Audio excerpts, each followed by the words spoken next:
à toutes et à tous, bienvenue à cette émission. Sachez qu'il n'y a d'État, de pays ou de nation sans la politique. La politique est la manière dont un État est gouverné.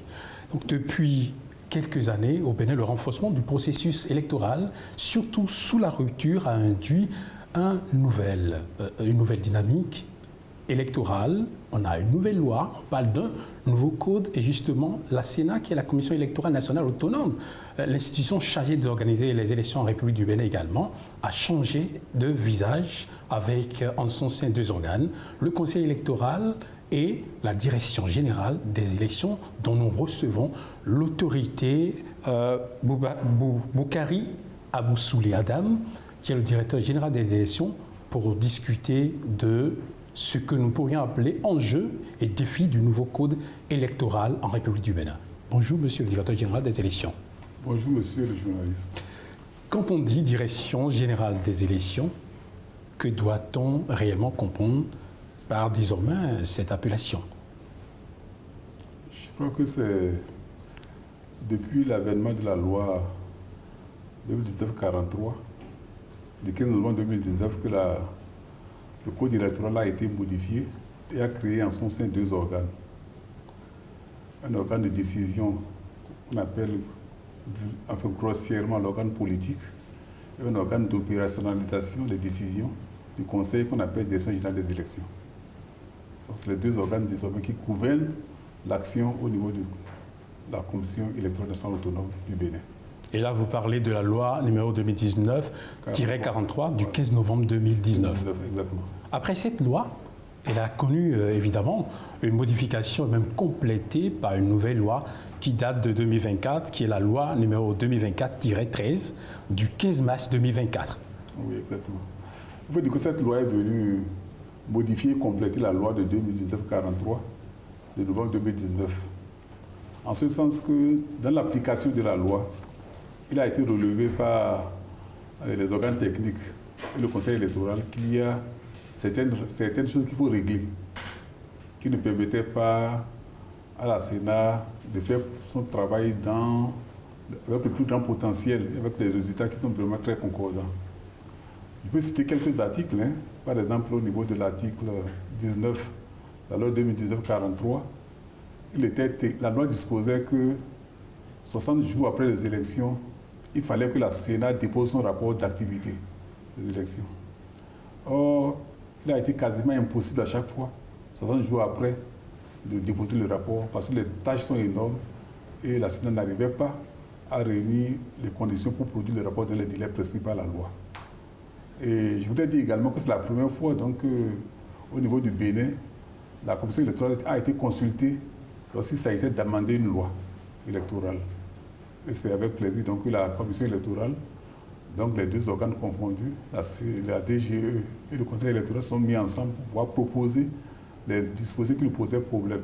Ce n'était pas la seule disposition de l'article 19, non. Il y avait bien d'autres dispositions, dont une qui est très importante, qui est relative au délai de transmission de la liste électorale à la Sénat par l'ANIP. Vous savez, il a été créé ce qu'on appelle l'Agence nationale d'identification des personnes physiques, qui donc produit la liste électorale. Cette liste était transmise à la Sénat 60 jours avant les élections. Et ça ne permettait pas à la Sénat de faire toutes les activités de planification électorale dans les délais normaux. C'était très contraint et les décisions techniques avaient du mal à faire de la planification électorale. Et donc, sur demande de la Sénat, puis sur proposition de la Sénat plutôt, la loi a été modifiée à ce niveau en portant à 180 jours la date, enfin le délai de remise des statistiques électorales à la Sénat. Ça permet maintenant mieux de faire les travaux de préparation. Alors aujourd'hui, il est vrai que vous êtes un organe technique, purement technique, mais il n'est pas interdit de vous demander, aujourd'hui, quand vous analysez la nouvelle réforme électorale, quels sont en réalité les enjeux? Non, nous n'avons pas des attentes à ce niveau. Hein. Vous savez, au niveau de la Sénat, que ce soit la Sénat entièrement, hein, je ne parle pas de la DGE, Conseil électoral et de ce genre des élections, nous n'avons aucun état d'âme par rapport à une loi. Une loi qui a été votée et qui a été promulguée par le chef de l'État, qui a subi toutes les procédures, la loi va être appliquée. à la Commission électorale nationale autonome. Donc on n'a pas à voir c'est bon, c'est pas bon. La question n'est pas là. La question de la loi a été votée, elle a été promulguée, il faut l'appliquer. C'est depuis la loi 2019-43 qu'il a été décidé qu'il y aurait des élections générales en 2026. Donc c'était déjà annoncé. Donc les citoyens béninois savaient déjà, avec le code qui a été promulgué en 2019, qu'à partir de 2026, il y aurait des élections générales. C'est d'ailleurs pourquoi, vous vous rappelez bien que dans la même loi, les députés qui siègent actuellement sont dans une position transitoire. Là, ils ont un mandat qui a été écourté, je crois, qui a été ramené à 3 ans ou 2 ans et quelques. 3 ans. Et l'autre mandat de la législature précédente a été également modifié. Donc c'était pour aller vers la transition. Parce que désormais, à partir de 2026, désormais, c'est tous les 5 ans qu'il y aura des élections générales. Et l'élection générale, dans ce cas, veut dire qu'il y a la première fois, donc le deuxième dimanche du mois de janvier de l'année électorale, il y aura d'abord une élection couplée, des élections couplées. Donc le même jour, les citoyens seront appelés à voter à la fois pour les élus communaux et à la fois pour les députés. Et maintenant, dans le mois d'avril, le deuxième dimanche également, il y aura une élection présidentielle. Donc à ce niveau, on le savait déjà depuis 2019. On était en transition, la transition a fini là avec l'année 2026 et on va s'atteler désormais. En fait, l'avantage qu'il y a dans cette affaire-là, c'est que dès lors que les dates des élections sont connues dans la Constitution, ça permet à l'organe chargé des élections de se préparer. Parce que le Bénin est un des rares pays où on n'a pas besoin de convoquer le corps électoral pour une élection. C'est la politique. La Constitution a déjà calqué, a déjà mis dans le marbre, comme on dit, les dates. Il suffit d'appliquer simplement les dates. Parce que dès lors que vous connaissez la date des élections, vous n'attendez pas quelqu'un pour les convoquer. Vous pouvez donc faire toute la planification qui vous concerne en matière d'élection, à savoir déjà préparer tout ce qu'il y a à préparer, les programmes des élections, les différentes activités de direction technique, préparer tous les budgets, faire toutes les commandes, puisque vous connaissez les délais. Alors, vous attendez quoi? C'est ça la question qui est réglée. Et par rapport à cette question-là d'organisation des activités, comment est-ce qu'au niveau de la direction générale, les élections commencent à s'atteler? Bon, vous savez, c'est vrai que les portes de la Sénat sont ouvertes, mais les gens y viennent rarement. Peut-être parce qu'ils pensent qu'ils n'ont rien à faire. Alors qu'il s'agit ici de l'institution, de l'organe qui permet d'avoir des élus en toute transparence, d'avoir des élus en respectant le choix des citoyens et d'avoir des élus en respectant toutes les procédures qui ont été définies. Je voudrais vous rappeler que depuis que le Sénat existe, il n'y a pas connu une fois où nous avons fait des élections et les gens sont allés dans la rue pour dire que ça a été mal fait. Ça veut dire qu'il y a déjà un savoir-faire qui a été accumulé depuis des années. Et donc actuellement, donc, que ce soit la mandature qui est là actuellement au niveau de la Sénat est dans la même dynamique. Sauf que les pouvoirs sont plus renforcés maintenant, puisqu'on n'est plus autonome. On n'attend plus, il n'y a plus d'incertitude quant à dire est-ce qu'on aura un budget, est-ce qu'on aura des ressources. Je vous signale du reste que jusqu'à présent, au niveau du Bénin, l'État béninois finance à 100% ses opérations électorales. Donc on n'a pas besoin de tendre la main à qui que ce soit. Donc voilà de quoi il s'agit. Très bien. Et l'article 17 de la loi de 2019 oui. Et l'article 17 du nouveau, en réalité, de la loi 2024 parle quand même d'une certaine relation dans le fonctionnement avec l'Agence nationale d'identification des personnes. Vous aviez commencé à en parler. Oui, je vous le raconter. C'est parce que, vous voyez, pour faire une élection, le principal intrant, combien y aura-t-il d'électeurs? C'est ça qui détermine tout le reste. Combien y aura-t-il de centres de vote? Combien y aura-t-il de postes de vote? Quand on n'a pas tous ces éléments-là, vous ne pouvez rien planifier. Aussi bien pour connaître combien de personnes vous aurez besoin pour vous aider, parce que les membres de la Sénat qui sont ici, on est à peine un effectif de 50 personnes. Vous voyez que, alors que s'il y a, comme la dernière élection législative, plus de 17 700 postes de vote, alors qu'il y a 3 personnes par poste de vote, vous voyez qu'il faudrait absolument déjà faire la multiplication, c'est peu de 53 000 personnes qui vont aller être agents électoraux. Où les trouver? Or, c'est l'année qui nous permet justement de savoir combien y aura-t-il de centres de vote, combien y aura-t-il de postes de vote, donc pour dire combien y aura-t-il d'électeurs. Voilà pourquoi les relations avec l'administration sont très importantes et doivent être régulièrement suivies. C'est d'ailleurs à dessein qu'au niveau de la CEDA, toutes les activités que nous avons de planification les associe à ces activités. C'est eux qui sont les principaux fournisseurs des intrants.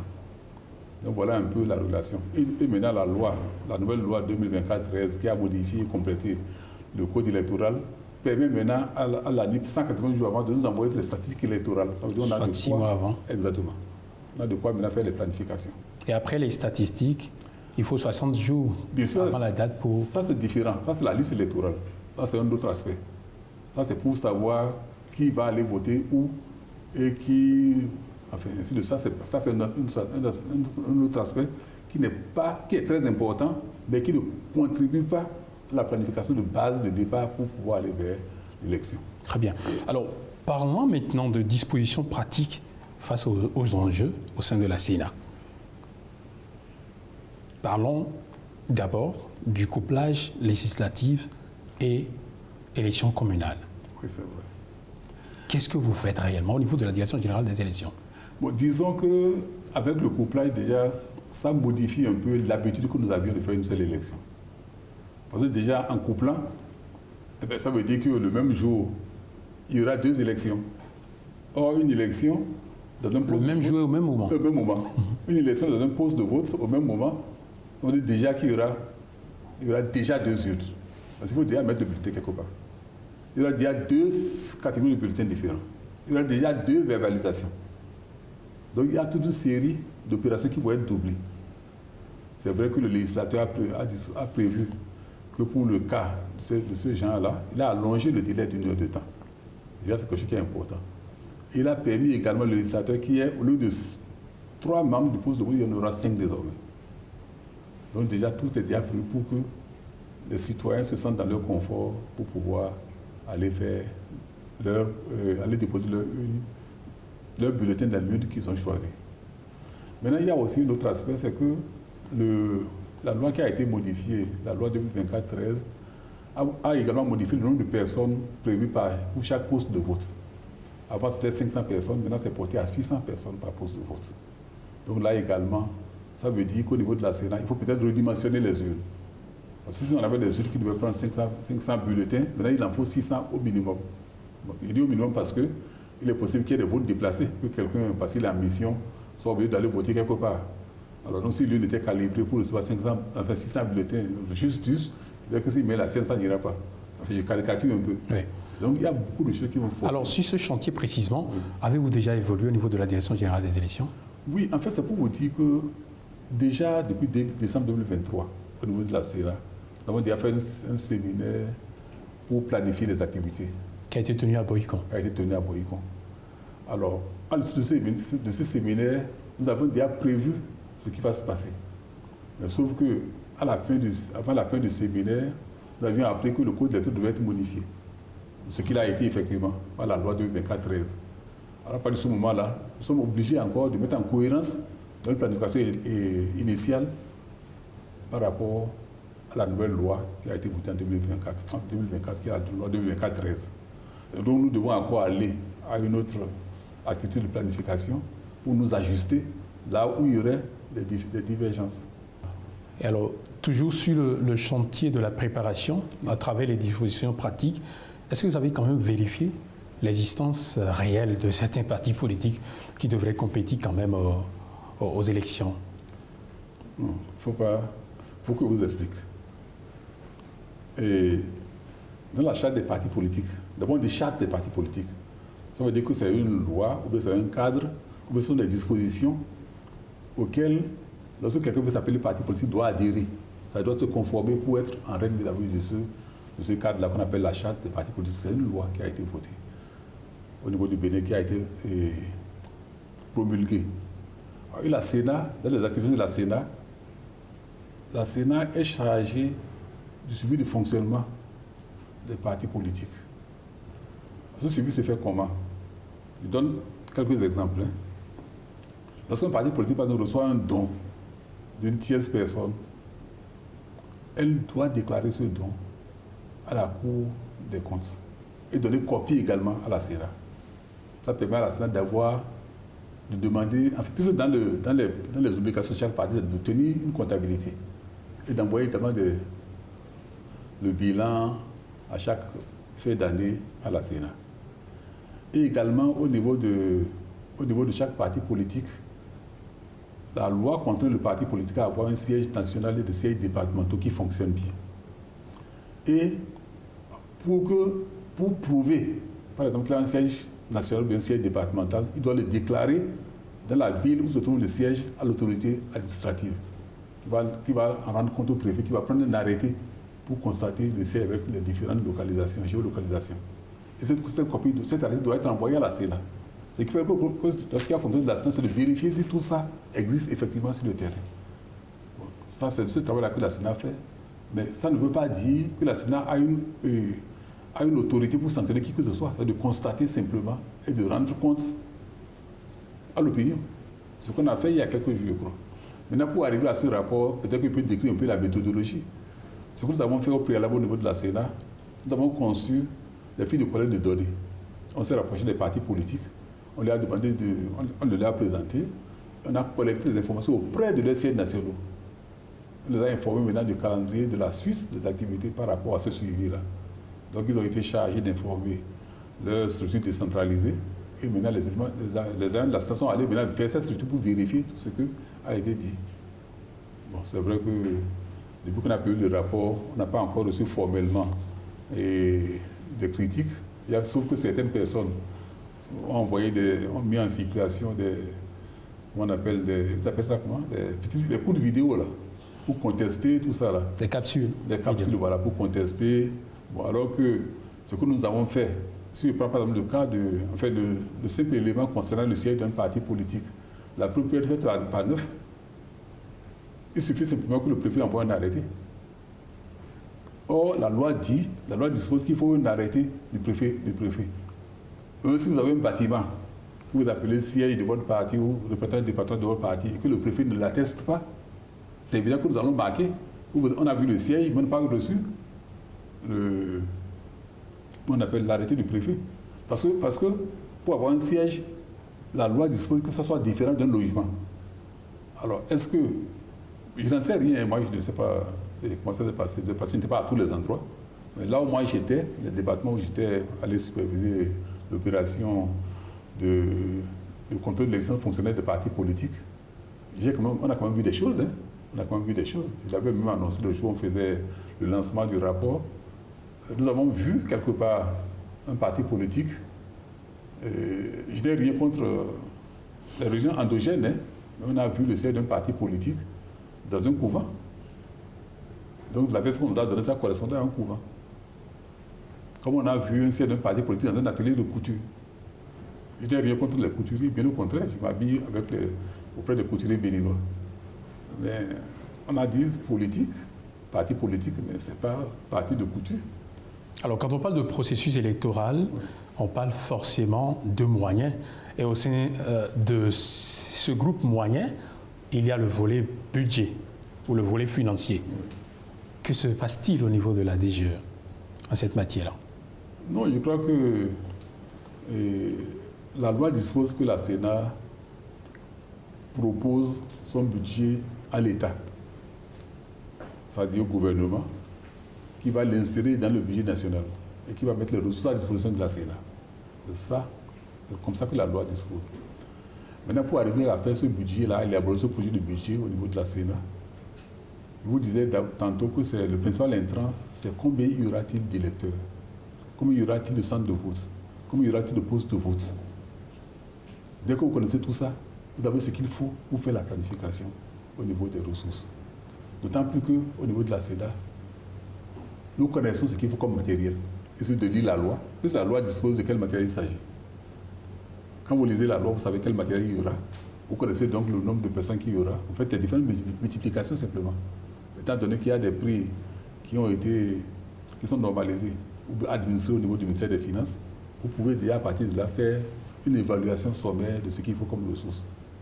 Mais dès qu'on a fini ça, généralement nous allons à une discussion budgétaire avec le ministère des Finances. Les agents du ministère des Finances, ligne par ligne, vous demandent de justifier et vous discutez avec eux pour retenir des chiffres ligne par ligne. Je donne un exemple. Vous savez que pour faire une élection, pour verbaliser, il faut des stylos à billes. Vous mettez dans votre document stylo à billes. Peut-être que votre estimation vous a donné un prix X. Alors le ministère des Finances va vous dire, mais pourquoi ce prix X?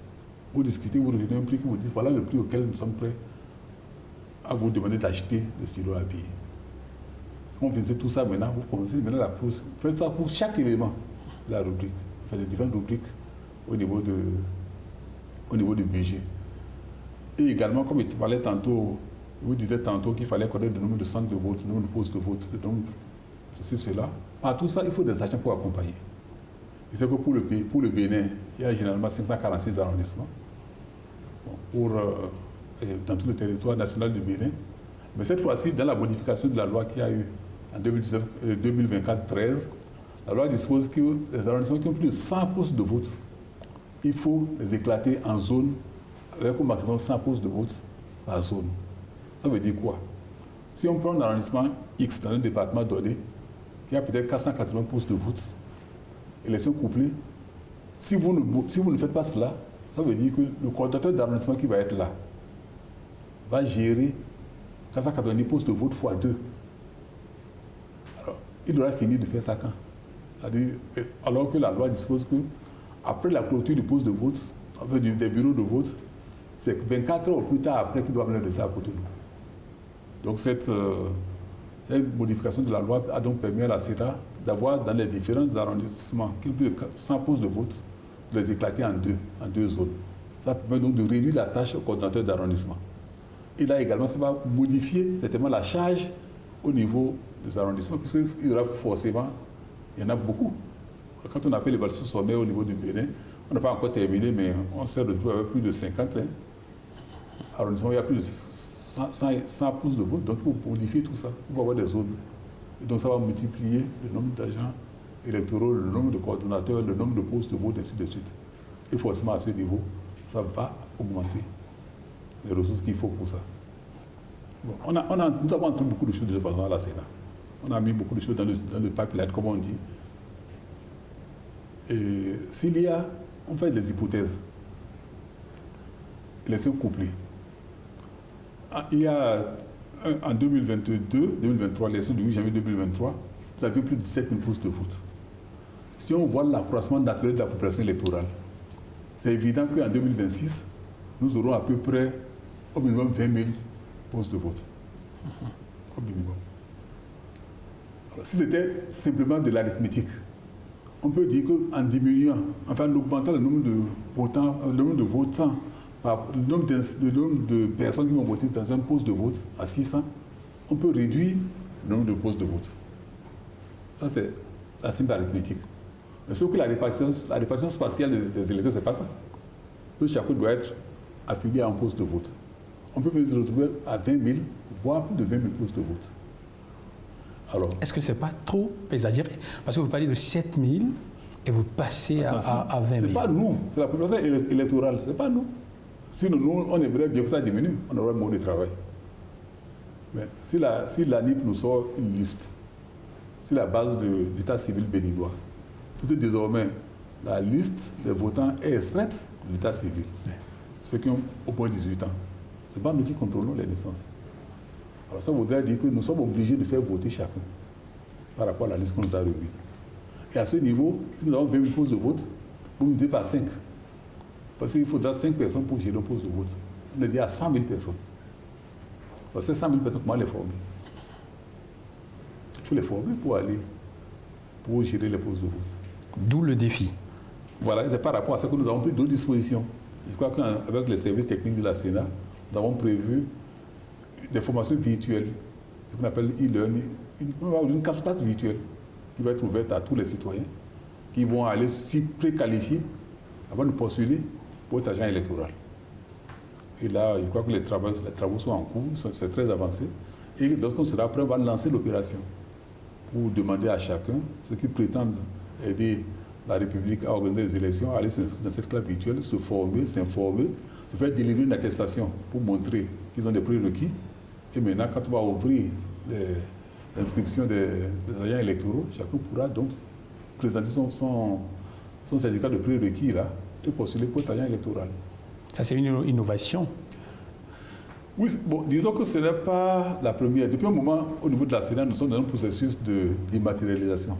Parce que vous voyez, on n'est déjà pas très nombreux au niveau de la commission électorale.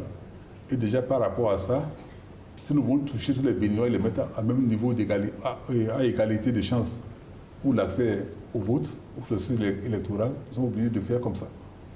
Vous avez de suivre que depuis déjà 2019, même bien avant ça, pour le transport des résultats, bien que la loi n'est pas prévue, nous avons parallèlement des comptes virtuels des résultats qui nous parviennent par voie électronique, que nous comparons avec les papiers qui sont légaux avant de faire les proclamations. Alors nous avons des opérations. Par exemple, depuis 2 élections déjà, nous demandons aux partis politiques de venir à la Sénat pour... on leur met à leur disposition une application à partir de laquelle ils peuvent transmettre les résultats, enfin, comment on appelle, les déclarations de candidature à la Sénat. Pour la dernière élection, c'était en 2022. Tous les partis, à l'exception peut-être de 1 ou 2, ont adhéré au processus. Ça facilite le travail à tout le monde. Ça leur permet de se tromper moins. Parce qu'avec ça, dès que vous renseignez un champ et qu'il est mal renseigné, et vous voyez le rouge qui s'allume, vous savez qu'il faut corriger immédiatement. Donc, ça peut faciliter le travail. Donc, on est dans cette dynamique depuis longtemps. Mais on va aller croissant en attendant que la loi suive. Parce que pour l'instant, ce que nous faisons, c'est en accord avec les partis politiques. C'est avec la dernière modification que la loi permet, par exemple, pour les déclarations de candidature, de le faire autant physique que virtuel. Alors, au-delà des acteurs dont nous venons de parler, à savoir les partis politiques également, l'ANIP, nous avons aussi d'autres institutions républicaines avec lesquelles vous entretenez quand même des relations pour bien organiser toutes les étapes du processus électoral, à savoir la Cour constitutionnelle, la Cour suprême et également comment ça se passe à ce niveau pour que l'on ait quand même de la transparence et de la vérité dans les jeunes. Non, vous savez, la vérité dans les jeunes ne dépend pas des institutions. La Cour constitutionnelle dont vous parlez est une instance qui intervient au niveau, d'abord, dès le démarrage du processus. Il y a un peu saisi la Cour. Vous avez vu la dernière fois, pour la dernière élection législative qu'on a organisée le 8 janvier 2023. Il y a des partis qui ont saisi la Cour sur tel aspect du processus. La Cour nous invite, nous y allons, chacun défend sa position et la Cour tranche. Vous avez suivi ça. Je ne veux pas rappeler la décision la plus retentissante qu'il y a eu en 2023, qui a demandé d'intégrer un parti politique. Donc c'est la Cour régule et nous sommes prêts pour cela. Également, pour vous donner une précision, la Cour constitutionnelle est chargée de proclamer les résultats des législatives et de la présidentielle. Maintenant, quant à la Cour suprême, elle intervient pour les communales. Donc c'est elle qui fait le contentieux des communales. Mais durant tout le long du processus, nous les associons à ce que nous faisons. Du reste, vous savez que toutes ces institutions, jusqu'à la dernière élection, qui ont un intérêt aux élections et qui ont un budget à présenter pour couvrir les opérations qui sont les leurs au cours des élections, c'est la Sénat qui porte ce budget-là. Et c'est la Sénat qui reçoit les fonds du ministère des Finances, qui les alloue, qui les transfère aux différentes institutions. À charge pour elles, lorsqu'elles ont décidé d'envoyer les justificatifs à la Sénat pour les transmettre au ministère des Finances et puis à la Cour des comptes. Donc à ce niveau, nous avons de très bons rapports avec eux, d'autant plus que, et vous savez, il s'agit de loi. Et quand il s'agit de loi, le plus souvent, nous faisons l'effort au niveau de la Sénat, tout le temps d'ailleurs, pour ne pas être au travers de la loi. Parce que nous créons les sanctions. Or, si vous créez les sanctions, vous devez être coite, vous devez être tranquille, vous devez assurer la loi, vous devez vous respecter la loi. Et à ce niveau, il nous arrive de leur demander des conseils. Ils disent, cette affaire-là, comment on fait? Il arrive. Monsieur le directeur général des élections, quel est le regard que vous portez sur la transparence électorale? Vous savez, ce que nous faisons comme élection au niveau du Bénin, je vous ai dit tantôt, nous respectons toutes les procédures. Parce que si l'élection est mal faite, c'est la rue qui répond. Je dis Dieu merci, la rue n'a jamais répondu. Et même toutes les fois qu'il y a eu des contentieux, elle n'a jamais été plus loin que la volonté de la personne pour dire qu'elle veut ouvrir un contentieux. Alors nous faisons l'effort de respecter toutes les procédures. C'est vrai que la Sénat, en tant que structure organisée, qui est installée à côté, ne peut pas être partout à la fois. Mais nous demandons à chaque fois aux agents qui sont sur le terrain et au public de nous donner les informations. Si elles savent qu'il y a quelque chose qui ne va pas, elles ne vont pas nous signaler. Mais sinon, à notre niveau ici, tout ce que nous faisons est respecté comme procédure. C'est ça la question. Très bien. On n'oubliera pas également, parce qu'on est pratiquement au thème de cet entretien, de vous demander ce que vous faites au niveau de la direction générale des élections par rapport à la participation diversifiée et la représentation équitable. Non, vous savez, nous, ce que nous faisons, je vous ai dit que la Sénat est ouverte. Et l'ouverture de la Sénat veut dire que chaque groupe de personnes, chaque groupe professionnel, chaque personne qui a un intérêt aux élections peut venir à la Sénat pour s'informer, pour se former. Et je peux vous dire, je n'ai pas les chiffres en tête, pour la dernière élection, je peux vous donner peut-être le nombre de structures qui ont sollicité la Sénat pour recevoir des formations spécifiques relatives aux élections. Et aujourd'hui, en nous ouvrant avec la classe virtuelle, c'est pour permettre davantage à chacun de se connaître de quoi il s'agit. Parce que la plupart des temps, les gens ne savent pas de quoi ils parlent. Je vous donne un cas. Il y a quelques jours, quelqu'un m'a demandé est-ce qu'il y aura élection en 2026. C'est écrit dans la Constitution. Comment la Sénat fera-t-elle pour ne pas organiser l'élection qui est inscrite dans la Constitution? Je ne sais pas. C'est-à-dire, comment est-ce qu'une élection comme la Sénat, des 40 personnes que nous sommes là, on peut violer la Constitution? On ne peut pas. C'est dans la Constitution qu'il faut faire l'élection 2026. Comment on peut demander s'il y a élection? Si, je vous ai dit tantôt, depuis décembre 2023, nous étions déjà après notre chronogramme, il lui fallu la modification du code électoral avec la loi 2024-13 pour que nous ajournions la mise en œuvre de ce chronogramme-là. Donc c'est de ça qu'il s'agit. Nous, on fait notre travail. Sauf que peut-être que nous communiquons très peu. Et c'est ça qu'on vous reproche par moment. Voilà, nous communiquons très peu. Ce n'est pas par manque de volonté. C'est parce qu'on a beaucoup de travaux à faire. Vous savez, au niveau du Bénin, la Sénat est pratiquement chargée depuis un moment, depuis 2019, est chargée d'organiser des élections non professionnelles, enfin non politiques, des élections professionnelles. Que ce soit, nous avons déjà organisé des élections pour la Chambre de commerce, pour les syndicats des travailleurs, pour la Chambre d'agriculture, la Chambre des métiers et de l'artisanat. On a déjà fait une élection pour la HAC. On est sollicité, on vient de faire pour le personnel du ministère du cadre de vie. La SBE, c'est dans le pipeline. Bientôt encore, ça va être la CCIB. Donc nous faisons ça tout le temps. Donc on n'est pas des gens oisifs. Et maintenant, tout ça, il y a aussi, vous voulez que les gens ne se connaissent pas au niveau de la Sénat. Nous recevons beaucoup de stagiaires ici. Tous ceux qui s'intéressent aux questions électorales viennent à la Sénat pour faire des stages.